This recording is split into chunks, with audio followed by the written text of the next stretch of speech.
দাদা আধা কিলো কাঁচা লঙ্কা দাও। হ্যাঁ দিচ্ছি দিচ্ছি, একটু ওয়েট কর। দেখো আমার সঙ্গে ঠিক করে কথা বলো, এই বাজারে কিন্তু আমার একটা ইজ্জত আছে। ঠিক আছে দাঁড়া, এই নে ধর। কত হলো সেটা তো বলো। তোর 47 টাকা হলো। আরে ভাই, এই 47 কোথায় কোথায় হয়, আমি তো গুনতেই জানি না। না, এটা বুঝতে দেওয়া যাবে না। এক কাজ করি, আধা কিলো টমেটো নিয়ে দেখি।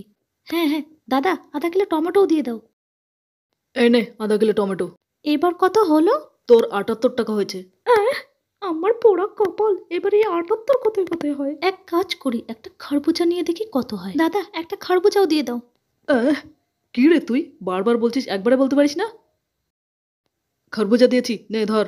এবার কত হলো বলো। 100 টাকা হয়েছে। 100 টাকা? এই নাও, ধরো ধরো। দে, আজব মেয়ে কোথাকার। বাপরে বাপ, আজ তো খুব বচন বেঁচে গেলাম। না হলে ভরা বাজারে আমার মান সম্মান বলে কিছু থাকতো না। কখনো সবজি কিনেছো?